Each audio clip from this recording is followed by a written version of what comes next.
itself is a word. The word is interesting because it's a word that comes from a pagan. Hollywood is the holy wood, and it was the wood that the magical wands were made out of in the pagan sorcery, magic. And these wands were believed that the sorcerers that possessed them could put people into trances and control them. This is part of, I mean, this is symbolic, but it's also important to understand that part of what Hollywood literally does is it puts people into trances. It's a dream state. They call it the dream machine in the United States.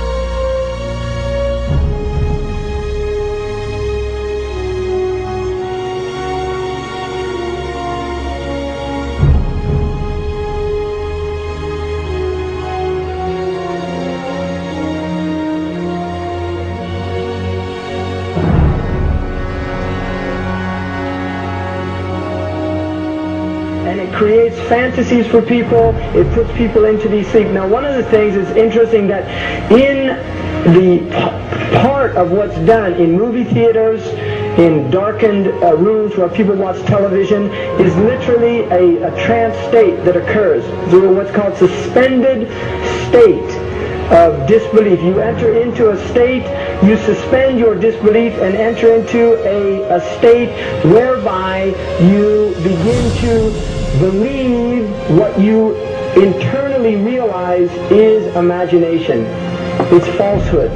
Films are magic. It's just magic. You go and you watch these things and people get caught up in them.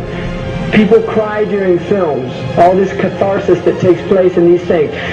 Many of the films, and this is an important element in the control mechanism, is literally allow people to go and have certain type of catharsis as a purging experience, which Aristotle talks about the necessary element. One of the necessary elements of tragedy is to create this cathartic experience. And this is why a lot of the films, especially also news and things like this is why news is very important in this culture.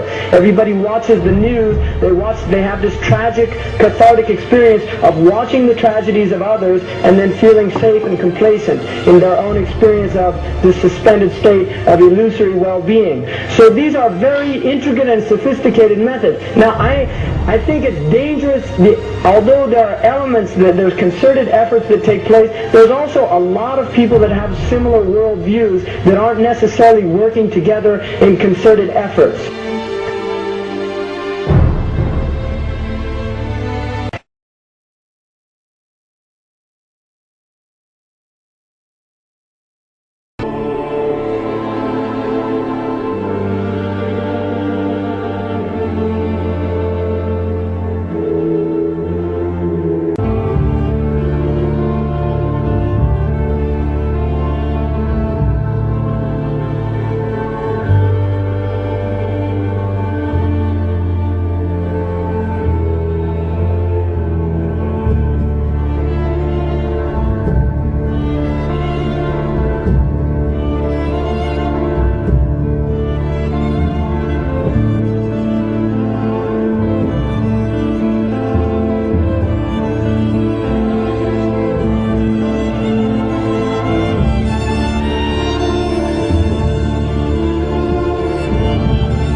not supposed to be up here.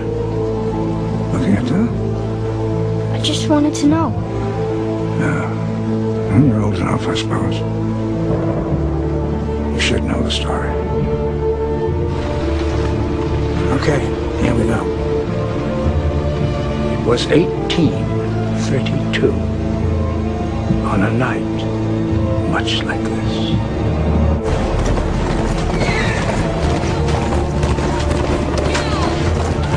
Charles Carroll was the last surviving signer of the Declaration of Independence.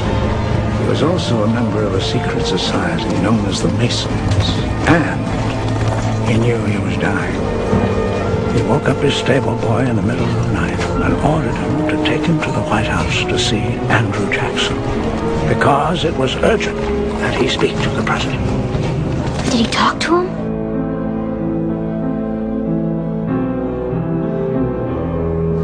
No, he never got the chance. The president wasn't there that night. But Charles Carroll had a secret. So he took into his confidence the one person he could, my grandfather's grandfather, Thomas Gates.